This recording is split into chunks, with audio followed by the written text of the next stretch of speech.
Hola, soy JD y este es mi primer video locuendo, y es sobre el iceberg de la franquicia Heathers. Para traer este video tuve que pasar horas y horas en el ordenador, además fue difícil encontrar vídeos sobre este tema que no ha sido tocado en YouTube en español, a pesar de que mi idioma natal no sea este. Bueno, comencemos con el video. Para los que no sepan, un iceberg es una representación gráfica de un tema, ya sea películas, series, videojuegos o empresas, que van desde lo más conocido hasta lo más turbio y oscuro del tema. En este caso el iceberg que veremos el día de hoy, fue sacado de un foro de Reddit, créditos a su creador, este mismo estará dividido en 6 niveles hasta llegar al abismo. Nivel 1. Para los que aún no lo saben, Heathers es una película americana, estrenada el 31 de marzo de 1989, dirigida por Michael Liam, que si le ven cara conocida es porque vieron American Horror Story, escrita por Daniel Waters, hermano del escritor de Mean Girls o Chicas Malas en español, y protagonizada por la bellísima Winona Ryder, Christian Slater, Kim Walker y Shannon Doherty. Fue una película muy controversial para su época, pues no fue recibida de la mejor manera y recibió mucha censura. En ciudades y pueblos en Estados Unidos fue retirada directamente de cartelera, las televisoras se negaban a emitirla, en Europa y Asia se censuró directamente. Hubo una versión inicial en 1988 con el nombre de Lethal Attraction, pero se retrasó hasta el 89, pues la MPA se negó a emitirla a menos que la rehicieran. De todas formas, en su estreno recibió clasificación R, y su fama llegó en 1995, cuando llegó al formato casero como el VHS y DVD. Aún hay muchos fans de la franquicia que no la conocen, pero se las recomiendo mucho, incluso un usuario la subió a YouTube en español y en inglés. Es mi película favorita de toda la vida, tienen que verla si todavía no lo hacen. Tomando en cuenta la película, está más que claro que Kurt y Ann son homofóbicos, pues durante la película usan palabras homofóbicas con otros chicos y hacen chistes de eso, además de que cuidan mucho su masculinidad. Un ejemplo es cuando estos tratan de intimidar a JD, o cuando humillan a un chico después del funeral de Heather Chandler. Está más que claro que Kurt y Ann son homofóbicos y eso en una película de los 80 era completamente normal, pues recordemos que la gente de esa época no veía la homosexualidad de la misma manera con la que se ve ahora. Esto es evidente tanto en la película como el musical. En la película, durante su entrevista anónima con el conductor de radio, Heather McNamara confiesa sus dificultades y cómo está visiblemente afectada por las muertes de sus compañeros, sus calificaciones y el divorcio de sus padres. Durante el musical es mucho más profundo, pues expresa su miedo a quedarse sola en el mundo, en no encajar en los perfiles sociales de su escuela o a cometer algún error que le cueste su popularidad, llegando al punto de quiebre cuando Heather Duke decide humillarla. McNamara no aguanta y decide terminar con su vida, lo cual hubiera pasado de no ser por Verónica. Pero evidentemente, fuera del humor de ambas versiones, es un hecho que Heather McNamara representa no solo la etapa, sino los signos de depresión temprana que llega en la vida de un adolescente, lo cual hoy en día se presentan desde antes, lo cual es muy triste. Durante la película es una banda ficticia muy popular entre la comunidad de Sherwood. Se dice que es una banda extranjera y algo subestimada hasta la aparición de Teenage Suicide, su canción más popular que aparece por momentos en la película y que incluso llegó a ver una versión completa en el soundtrack oficial. Mientras que en el musical es una canción que se interpreta en la fiesta de la MSUNA.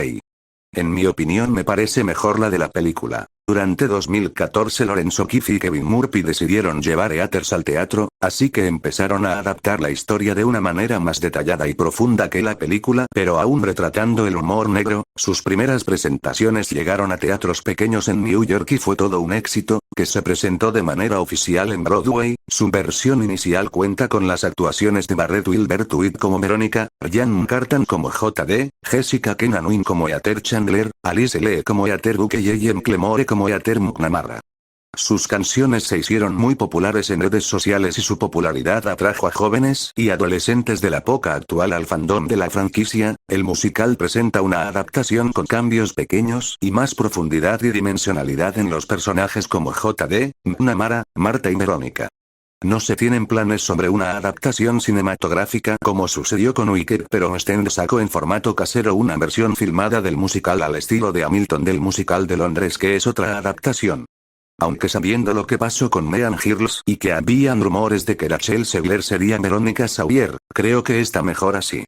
Verónica Eloise Saurier, también conocida como Verónica Saurier-Oronie, es el personaje principal de Ethers. En la película de 1989 está interpretada por la bellísima y hermosa Winona Ryder, mientras que en el musical es interpretada por Barrett Wilbert-Weed. Es una chica de estatura promedio, delgada y esbelta, de cabello castaño oscuro, piel blanca con ojos marrones, cuyo color característico es el azul. Ella es retratada como la típica nerd de la escuela. Durante su infancia sus padres quisieron enviarla a la escuela secundaria debido a su elevado intelecto, pero les preocupaba que ella no pudiera hacer amigos. Ella es la cuarta Éter, la del color azul, que eventualmente pasaría a ser la siguiente líder al final de la película y musical, donde destrona a Éter Duke y reclama el scrunchie de Éter Chandler. Se teoriza que era la favorita de Chandler y por eso era muy posesiva con ella. En la historia del musical se nos cuenta que Verónica entró al grupo por su habilidad de falsificar firmas y letras, pero en la película nunca se nos dice cómo entró Verónica al grupo, pero se especula que fue reciente y por eso Chandler la tenía en la línea todo el tiempo. Aunque Verónica siempre se muestra incómoda al ser la voz de la razón, es algo seria y sarcástica a la vez, pero en el fondo empática al tratar de que su escuela sea un lugar mejor. Pero con JD ella parece ser la que está sumida debajo de su espiral de violencia y participando como su amante y cómplice. Es dicho que Éter Chandler es el personaje más popular de la franquicia, por no decir que casi es la cara de la misma, incluso más que Verónica, pues su carisma, su actitud y su aura de Queen Bee de la escuela, le han garantizado ser la más popular, incluso siendo su canción Candy Store la más popular del musical. Además de que Éter Chandler es el personaje con más fanarts en las redes sociales junto a JD.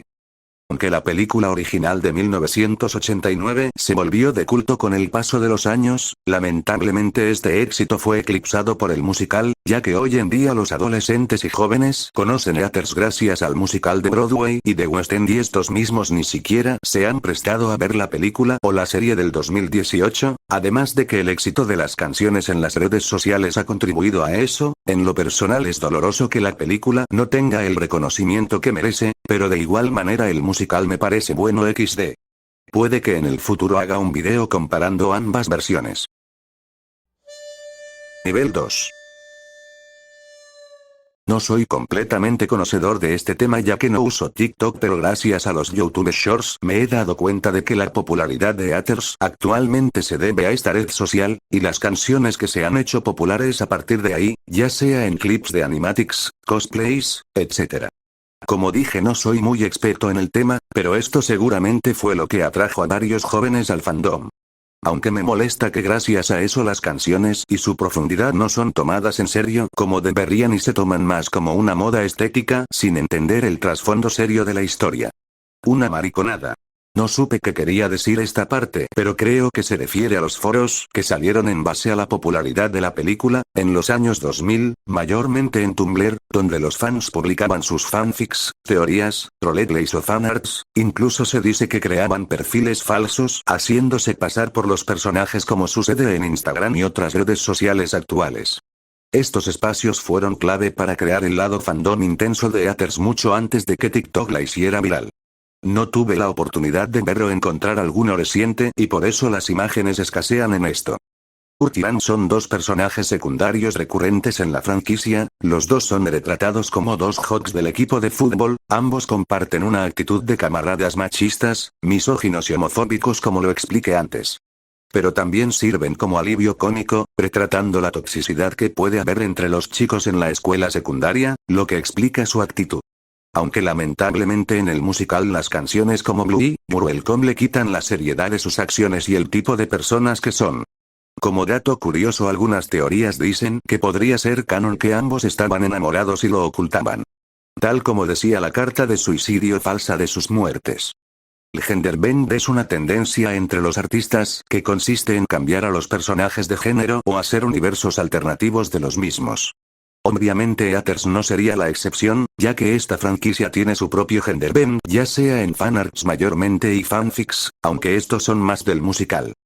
Esta teoría para mí es demasiado indignante, pues miren, en la película, durante el funeral de Kurt Iram, el padre de Kurt suelta la famosa frase I love my dad Jason, pero es el único padre presente en el funeral. En cuanto a la familia de Ram, solo están presentes su madre y lo que parece ser su hermana menor, pero el padre de Ram no está presente, lo que nos dice que estaba demasiado indignado de que su hijo fuera gay como para ir a su funeral, lo cual es completamente normal, pues eran los 80s, en los que la homosexualidad era un tabú. Por eso se me hizo una tontería y un insulto la canción donde abiertamente los padres de Ram y Kurt se muestran abiertamente gays y celebrando la entre comillas liberación de sus hijos. Así que si me preguntan, podría ser una teoría canon en el musical pero no en la película, es una mariconeada más del fandom actual de Haters. Tanto en la película como en el musical se indica y se deja explícitamente que el nombre completo de la señorita Fleming, la consejera escolar de Westerburg es Pauline, esto se menciona tanto en la película cuando los profesores están discutiendo qué hacer sobre los suicidios, también se menciona este nombre en la canción Shine a Light. Así que no entiendo la gran ciencia en esto. Sherwood, Ohio, es la ciudad en la que se ambientan los eventos de la película. Este pueblo parece existir en la vida real, pero la película original se filmó en California ya que la escuela que utilizaron es la escuela secundaria John Adams, en Los Ángeles. Y para la escenografía se basaron en los suburbios de Cleveland. Martha Dunstock o apodada Martha Dumtrut, interpretada por Kerry Wynn en la película y Kate Ladner en el musical, es un personaje secundario, poco mencionado en la película, es una chica con sobrepeso que a menudo es víctima de bullying en la escuela, además de ser el centro de bromas entre las Haters y los Hawks, también es representada como el daño colateral de la nueva ola de suicidios en Sherwood, pues después de la muerte de Ram, Martha elige terminar con su vida al arrojarse contra un auto, fallando en esto y quedando parapléjica temporalmente para el final de la película. Durante el musical su personaje tuvo más desarrollo, se presenta como la mejor amiga de la infancia de Verónica, ocupando el lugar de Betty Finn. Al igual que el personaje original, sufre bullying y es víctima de las bromas de las Haters, solo que las razones de su intento de suicidio son más tristes y ya explicaré por qué dentro de unos niveles.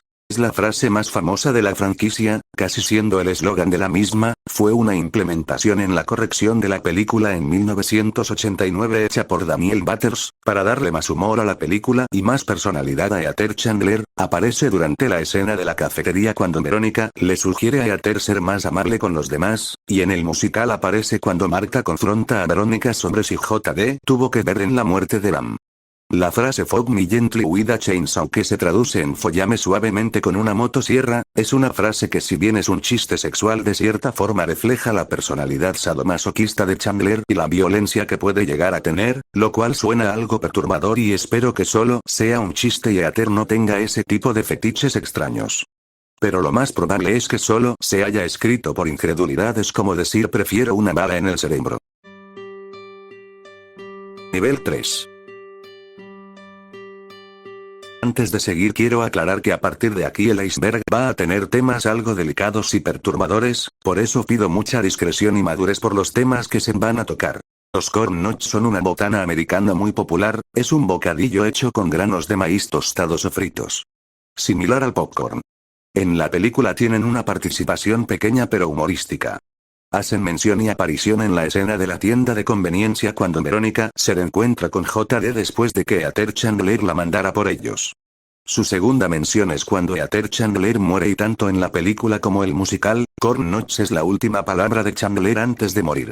Shine a Light es una canción que aparece en el segundo acto del musical, interpretada por la señorita Fleming interpretada por Michelle Duffy, que es básicamente una canción que trata la típica actividad escolar que organizan los consejeros para unir a los alumnos sin siquiera conocer la situación social desde dentro y solo verla de manera superficial, creyendo que las cosas se arreglarán de esa manera, pero lo único que hacen es causar más problemas. Siendo una sátira de cómo en la vida real las escuelas no muestran un interés genuino en los problemas de los alumnos y hacen estas dinámicas casi por obligación, por lo que los tratan con apatía y con cinismo.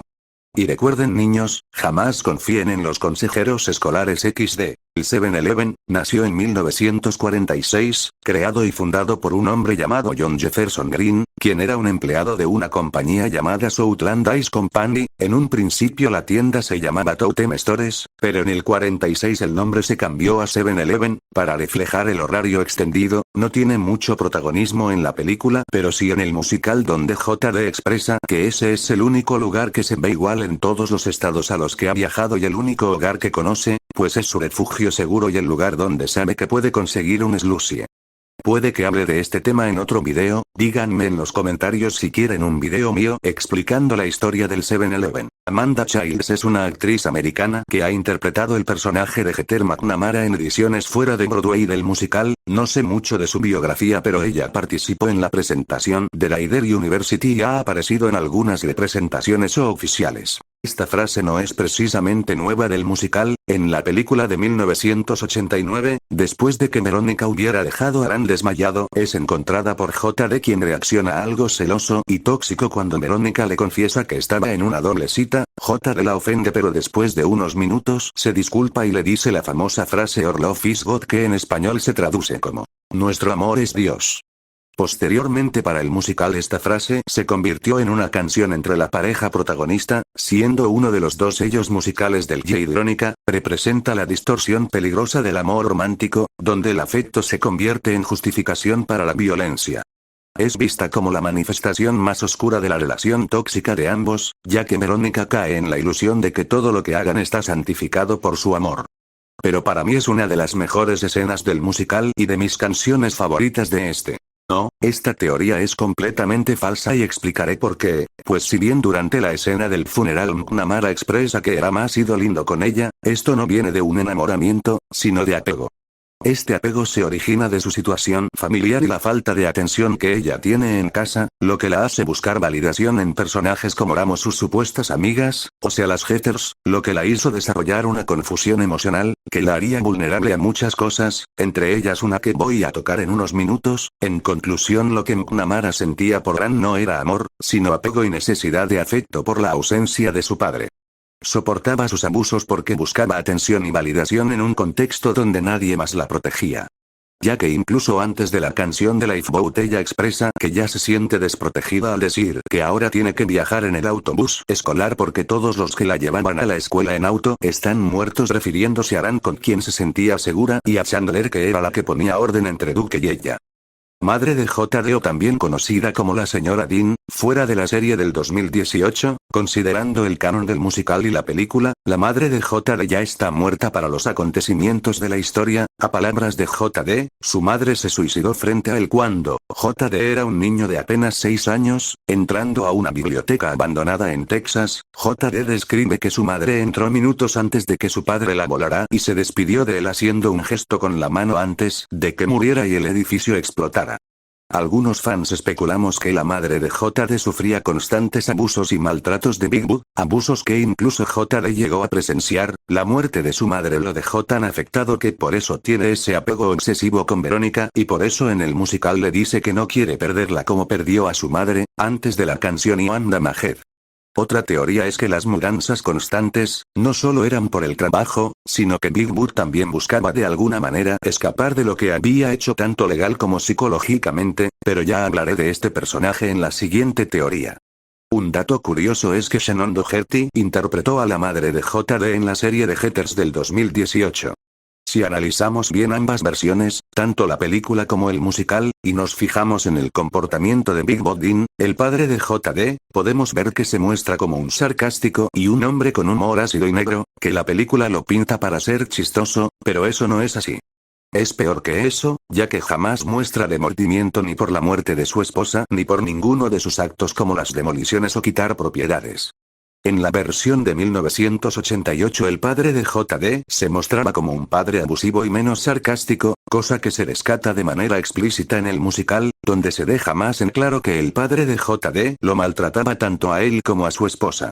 Lo cual, como mencioné en el nivel anterior, es la razón por la que JD es muy apegado y dependiente de su vínculo con Verónica, pues llegó a sufrir abusos físicos y psicológicos de su padre, que llegó a traumarlo de por vida por varios factores, entre ellos, la muerte de su madre, así que efectivamente Big Bob Dean no solo es uno de los peores padres de la historia del cine, sino un sociópata que le contagió esas ideas de destrucción a su propio hijo.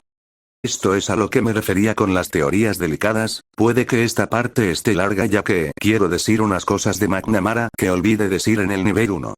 Pero para empezar, si analizamos la escena del establo en la película, se ve como Ram estaba abusando sexualmente de McNamara. Sé que posteriormente dice que tuvo relaciones con él, pero si analizamos bien la escena, se ve que ella está forcejeando y se está desistiendo, mientras que Kurt por otro lado falla debido a su ebriedad en hacer lo mismo con Verónica, quien logra escapar y al final irse con JD. Mientras que en el musical, Duke y McNamara acaban vendiendo a Verónica a cambio de no ser violadas por Kurt y Van, quienes casi abusan de ella, solo que en esta versión, Verónica logra escapar. Este es un dato algo triste y muy delicado, ya que todo esto me hizo preguntarme, ¿y si ellas no eran las primeras?